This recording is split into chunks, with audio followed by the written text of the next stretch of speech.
Hey, this is Anney. And Samantha. And welcome to Stuff Mom Never Told You, a production of iHeartRadio's How Stuff Works.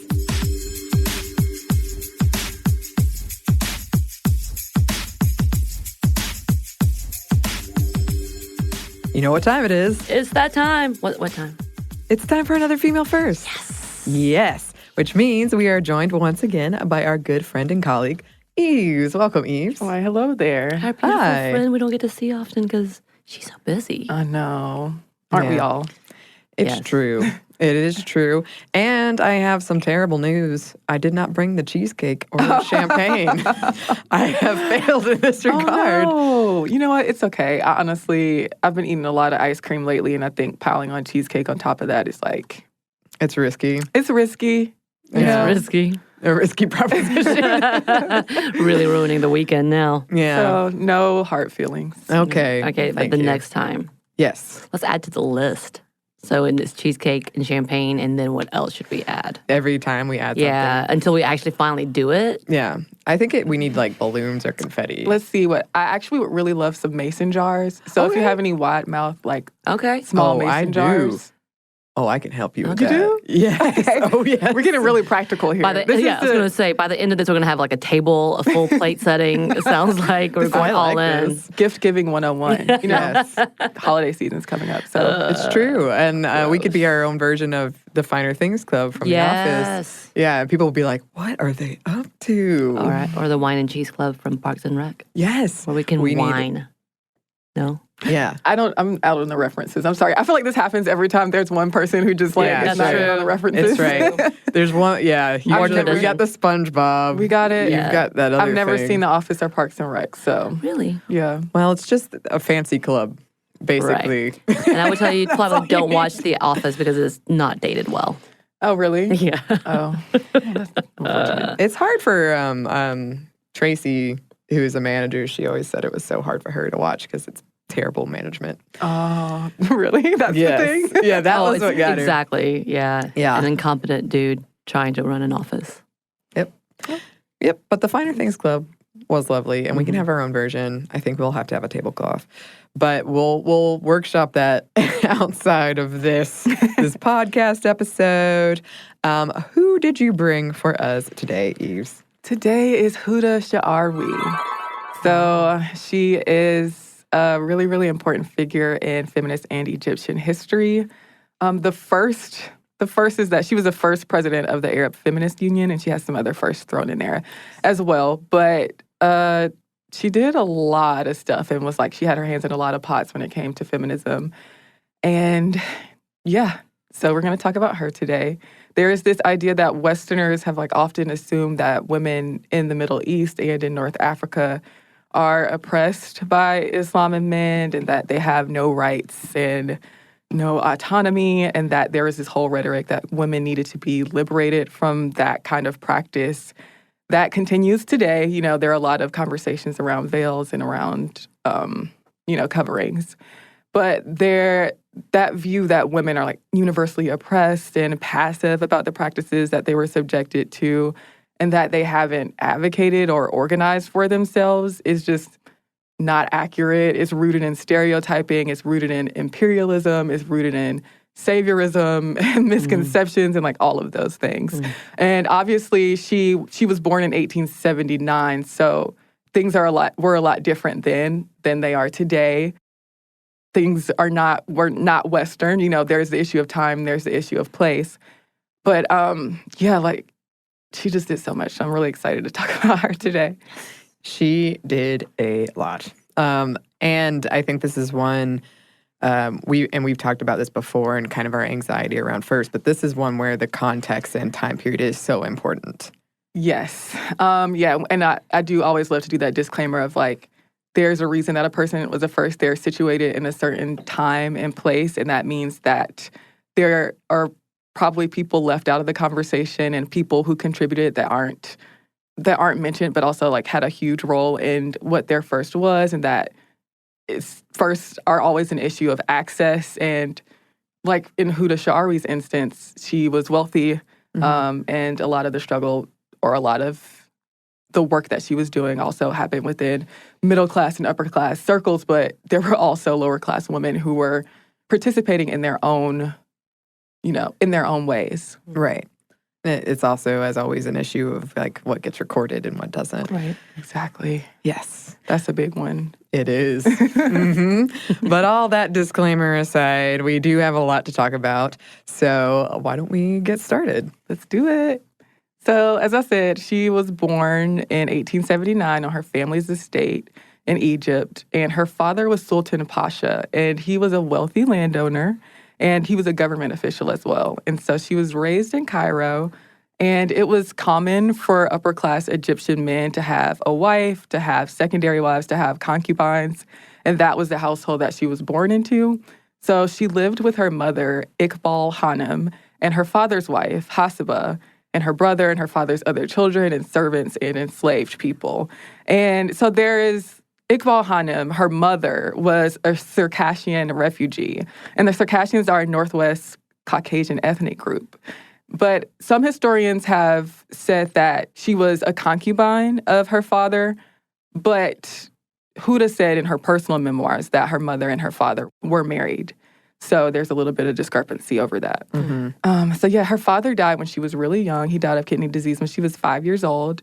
And as was typical for elite girls at the time, she grew up studying with tutors at home. And she was taught Arabic, Persian, Turkish, and French. And she studied music, the Quran, calligraphy, poetry, and the piano, and all the things. Whoa. That's intense. But before she was 10, she had memorized parts of the Quran. In her memoirs, she says that she really loved poetry, and that love increased because she got visits from the itinerant poet Sayyida Khadija al-Maghribiyya. She visited their house often, and she wrote that Sayyida Khadija impressed me because she used to sit with the men and discuss literary and cultural matters. Meanwhile, I observed how women without learning would tremble with embarrassment and fright if called upon to speak a few words to a man from behind a screen. Observing Sayyida Khadija convinced me that with learning, women could be equals of men, if not surpass them. My admiration for her continued to grow, and I yearned to be like her in spite of her ugly face. Ooh. Yeah, that took a turn at the end. Dang, that was unexpected. It was so unexpected because I saw this quote in places and they always left that part off at the end. And I looked at her memoir and I saw that and I was like, whoa, that was strong. But wow, it is what it is. Okay, it is. We have a lot more to discuss with you listeners, but first, we have a quick break for a word from our sponsor.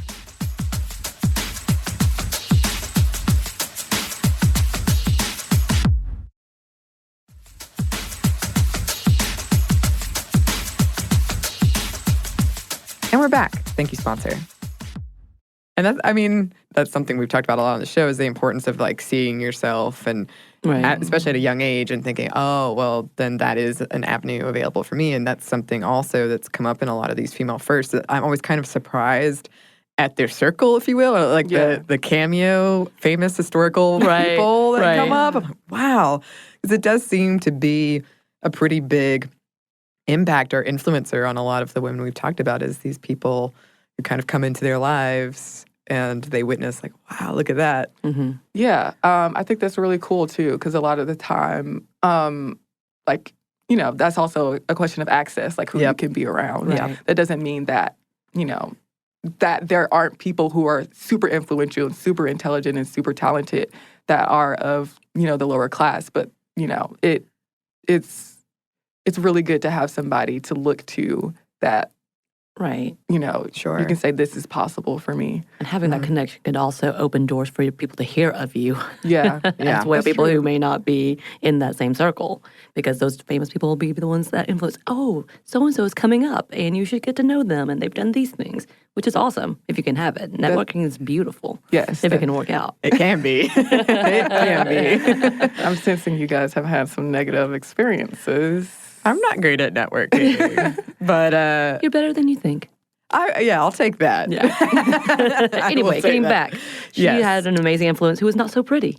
Fantastic. Oh, geez. Well, we don't know that for sure. That's her So judgment. according to her, we're not right. saying anything. Oh one way no, or the but other. it is interesting that she had to say that as if it was something that could have held her back. Right. Like, Right.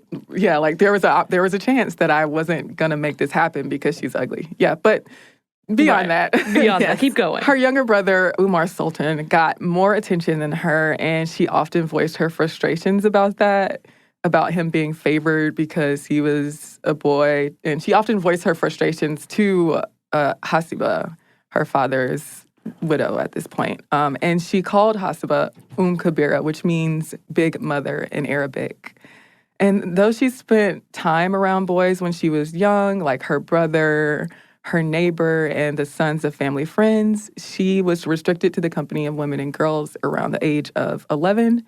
So women and men were separated, with girls and women restricted to a part of the house called the harem. And so she had to talk to men from behind a screen. So women in seclusion were guarded by eunuchs who were usually castrated enslaved men from Sudan. And as Marianne Fay puts it in the book Unveiling the Harem, veiling and seclusion go hand in hand as outside the home, as veiling made women unapproachable by men and effectively constructed a harem around them outside the home.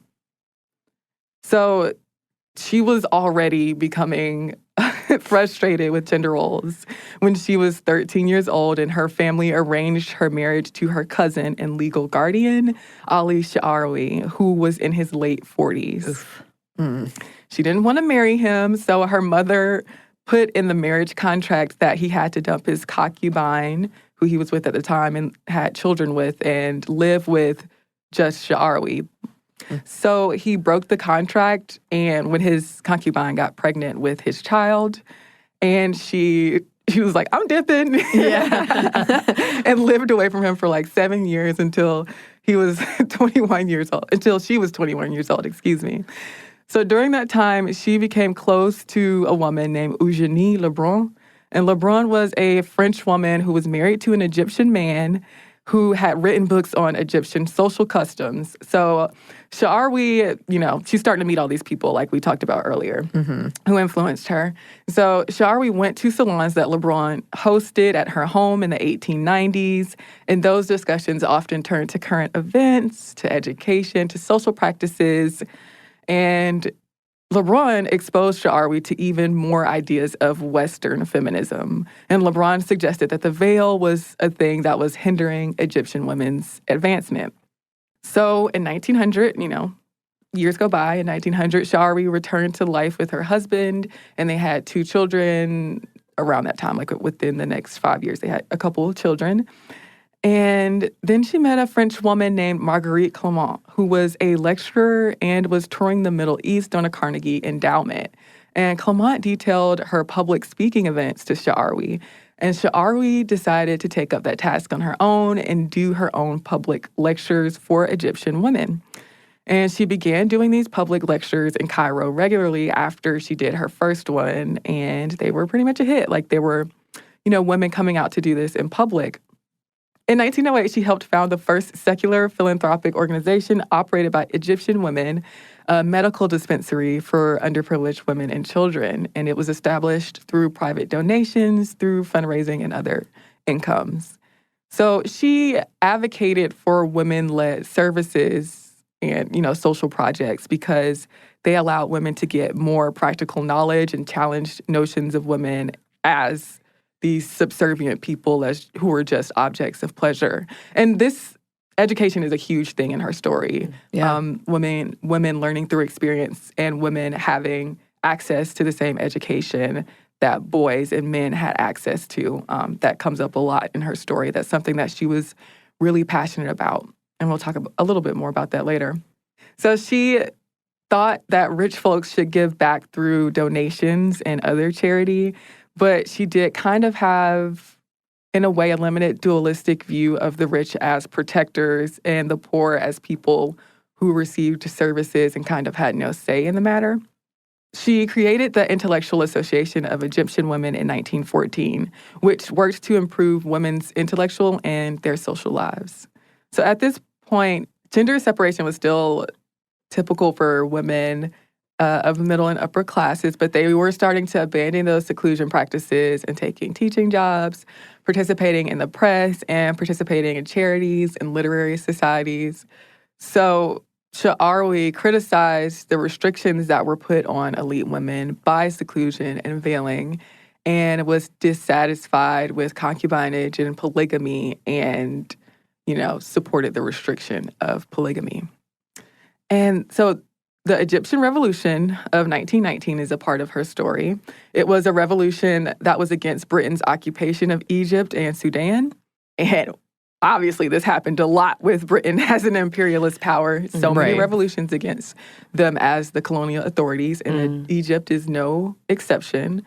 So the Sultanate of Egypt was declared a British protectorate in 1914. But Egyptians soon began calling for Egyptian complete autonomy.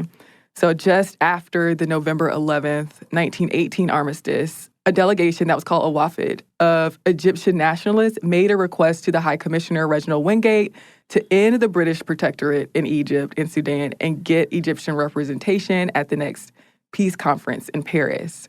But the British government refused to accept that delegation, and the Wafd soon turned into a nationalist organization and then later into a political party, a nationalist political party.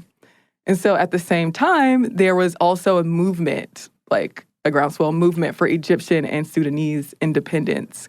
And women's role, of course, was huge and integral in that struggle. Don't let anybody ever tell you otherwise. Women are always there. Shaarawi and her husband became leaders in the Egyptian independence movement. And in 1919, she organized a protest and called on other women to take to the streets and protest of British rule, a lot of that happening with her. And her husband was a member of the Nationalist Wafd Party. And in 1920, she became the president of the Wafd's Women's Central Committee. And she led women's demonstrations. She set up petitions and protests against colonial authority. She raised funds, and she maintained communications when Wafd members were locked up or exiled. And obviously, she mobilized women across Egypt to join the movement, too. And so in 1922, she had a women's meeting at her house where they decided to boycott British goods and take their money out of British banks, more organizing for the cause. And so Egypt became a constitutional monarchy in 1923. And under that designation, it was still under British control. So the last troops weren't withdrawn until 1957, so much later. But, a lot happened between those two times. But there was still a lot that had to be done in terms of, their autonomy. And so at this point, the Wafd Party was, more active, and then Egyptians had more of a role in politics and legislation and all that stuff. And so male nationalists had argued for education for women so women could become better homemakers and mothers, especially to sons who were going to grow up, and we've seen this happen before, who were going to grow up and participate in the economy and participate in government. But they were largely dismissive of the idea of women in the workforce. And as we'll see later, she argues intellectualism and education is important in creating good mothers and, people who are able to participate in society, essentially.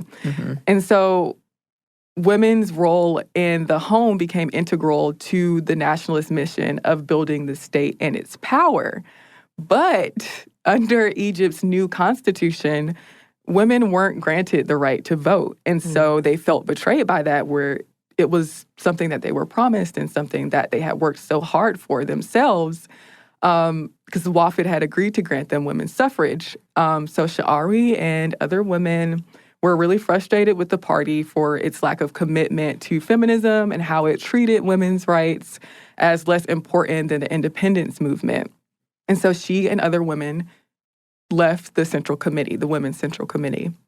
And in 1923, this is a big part of her story, she founded the Egyptian Feminist Union. And that was made up of middle and upper class women. And so it advocated for women's suffrage, for women's education, change in personal status laws, It also continued to fight for full Egyptian independence and advocated for equal political rights for women, more employment opportunities, and like other stuff. Wow. A lot of stuff. A lot of things. A lot of yes. things. Yeah, and it established clinics, schools, scholarships, and literacy programs. And we'll talk more about what it did, but like in the end, it didn't accomplish all of its goals, but there were some gains that were made during Huda Shaarawi's lifetime.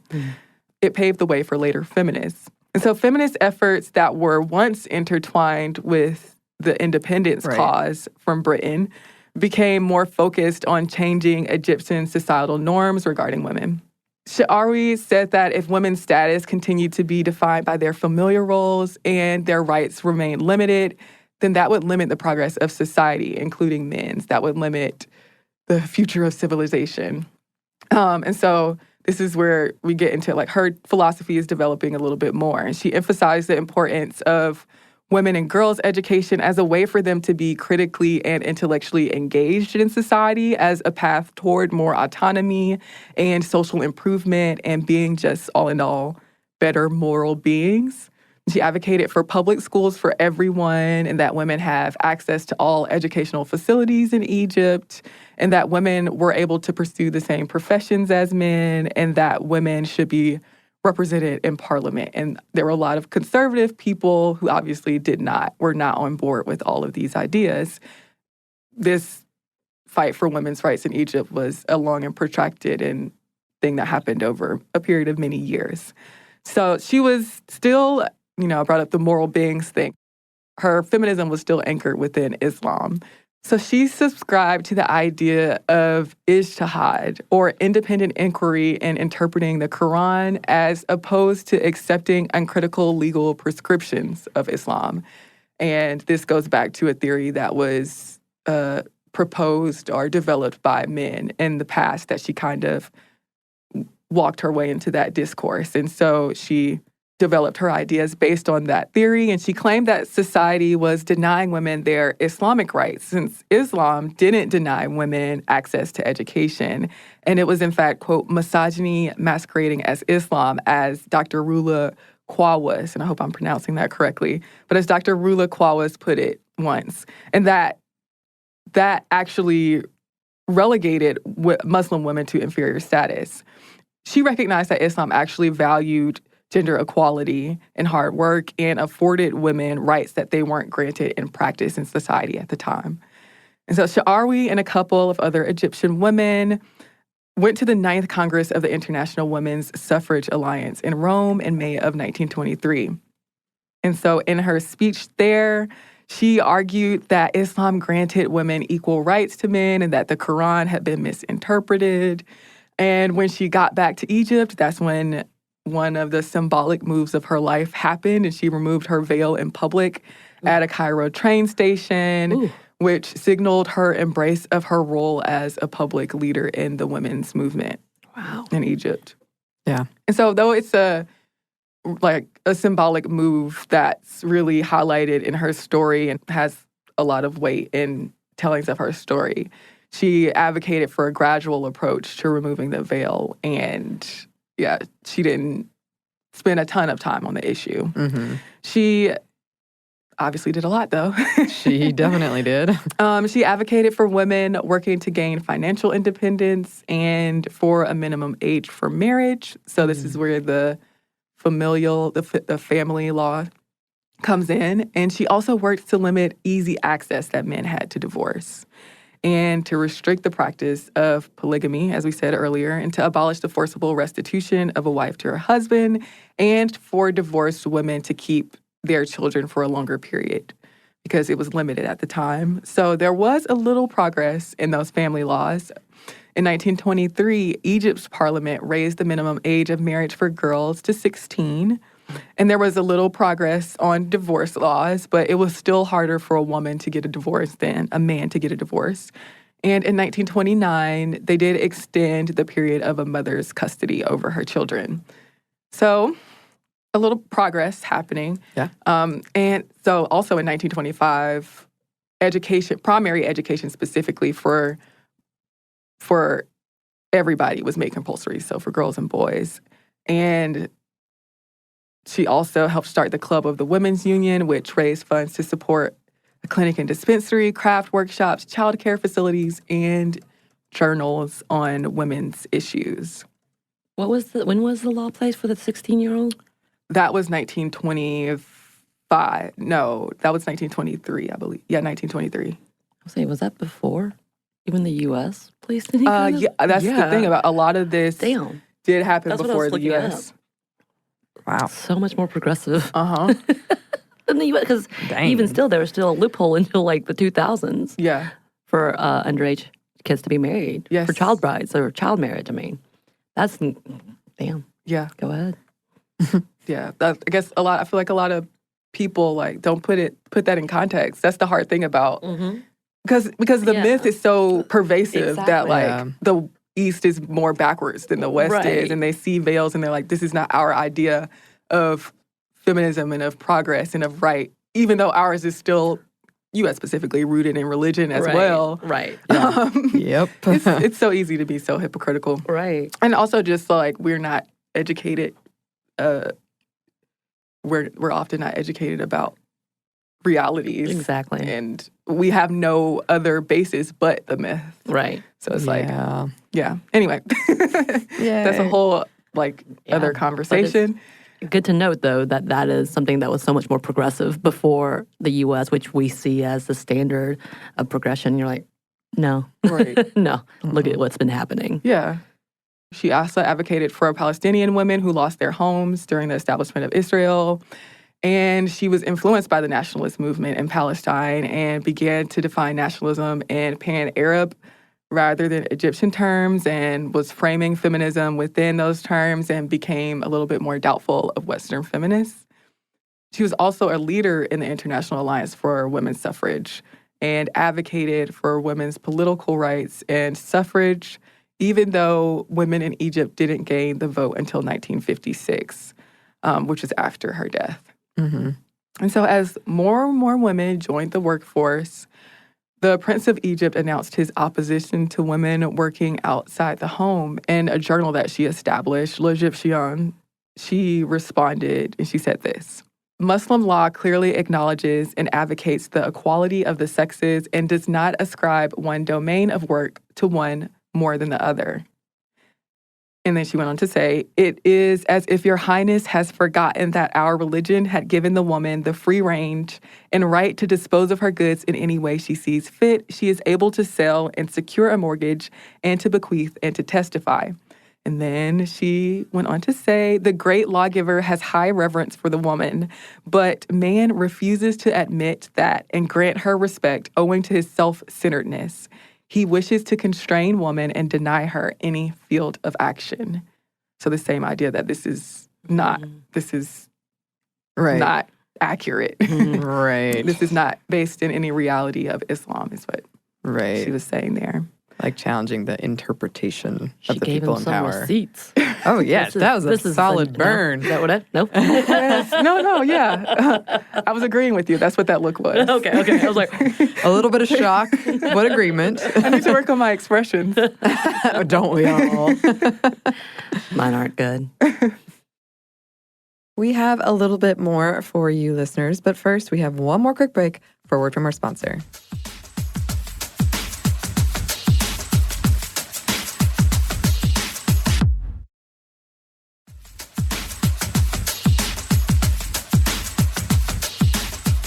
And we're back. Thank you, sponsor. Let's get back into it. So she was essential in forming the Arab Feminist Union in 1944, which promoted gender equality and Arab nationalism. And she played a key role in founding it and organizing within it, and she became the first president of that organization. And so, yeah, she continued her work basically until she died, and she died in 1947. 2 years before that, she was recognized when she was given the highest decoration in Egypt called the Nishan al-Kamal Award. That happened in 1945. And yeah, so she died in 1947 in Cairo. After that, the name of the EFU was changed to the Shaarawi Society for the Feminist Renaissance. And even though a lot of the things the EFU worked for weren't completely gained in her lifetime, there was obviously a lot of progress afterward and a lot of people who were inspired by the work that she did and a lot of changes, in terms of the things that her philosophy and, the things that she advocated for, as feminism changes over time as well, Mm-hmm. I know not everything that she fought for or the way that she fought is everybody, even within the Arab community or for Muslims or for feminists, is going to be the same. Right. But she really laid the groundwork for a lot of political activism that was to happen in the coming years and to this day. And she supported women and women's movements in other countries besides Europe. And she also shifted mindsets and behaviors and culture at the time for women and for others, and shifted power relations between men and women. And so, as we spoke of, she extended a lot of educational and professional, like what jobs were available to women at the time. She extended that a lot during her lifetime. And yeah, that's her story and her legacy. That's a pretty good one. I was going to say that's an intense, large legacy. It's a long list of achievements. Yeah. I think it's a great example of one, how feminism does touch on so much more than people realize. Sometimes I think like it involves everything. And just all the issues she was working on. To me, I feel like that could be an entire lifetime just doing that one. But she was working on so many. Right. And even still, it kind of translates to today. Yeah. Even when we talk about women in job fields, talking about equal pay and equal opportunity, it's still like a necessary need everywhere. And she was the beginning in voicing that in what we would have, again, as we established, this is so backwards compared to, but it's not. Yeah. They've been trying to do this. They've been trying to fix this. Yeah, and even the idea of the fact that a lot of the things that we even aspire to are Western ideals of what we think needs to be achieved, like a Western ideal of democracy, or this is the only way things can happen for progress to be achieved, and that's not necessarily the case. Right. Yeah. I love that you bring people from all over, because I think in our little U.S. bubble, it's easy to forget that there's so much out there. Right. So much. And how young we are as a country. Yeah, absolutely. I forget that all the time. And then I'm like, whoa, wait a minute. Yeah, they're like, in 90 BCE. And I'm like, what? We don't have that. What is that? I don't even understand this. I don't know what that is. Yeah.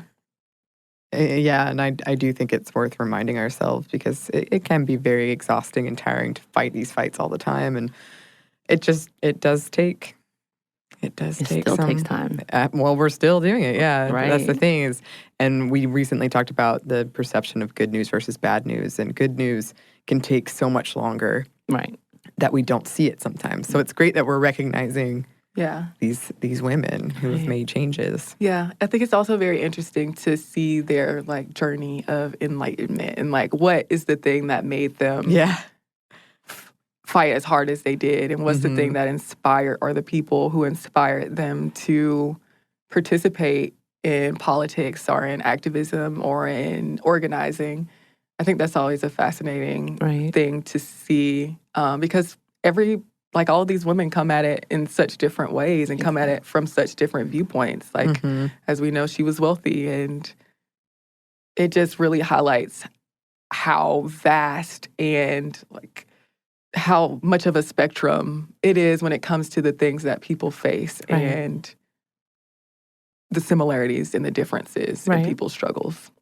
Yeah, I love that one of her big points was that she saw that her younger brother was getting more respected than her. I love that. Right. No, this isn't right. Yeah, all of a sudden saying they're she loved him, but but she had a few complaints. Right. Look, she's like, it's not your he's a fault. great guy. It's not your fault, but it's still not fair. I love it. I love it so much. Well, this was wonderful as always, Eves. Thanks for joining us. Thank you for having me.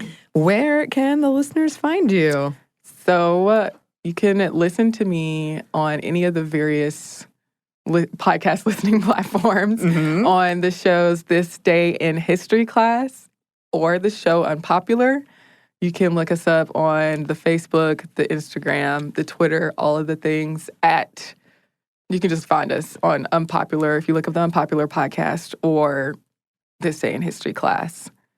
And that's it. I was like, anything else? ooh. I like a good and with a dramatic pause that leads to ... Nope, got nothing. That's awesome. Well, yeah, certainly go check that out for more stories like this, listeners. And also, if you have any suggestions for some good female firsts, you can send them to us. Our email is stuffmediamomstuff@iheartmedia.com. You can find us on Instagram @StuffMomNeverToldYou or on Twitter @MomStuffPodcast. Thanks to our guest, Eves. Thanks to our super producer, Andrew Howard. And thanks to you for listening. Stuff Mom Never Told You is a production of iHeartRadio's How Stuff Works. For more podcasts from iHeartRadio, visit the iHeartRadio app, Apple Podcasts, or wherever you listen to your favorite shows.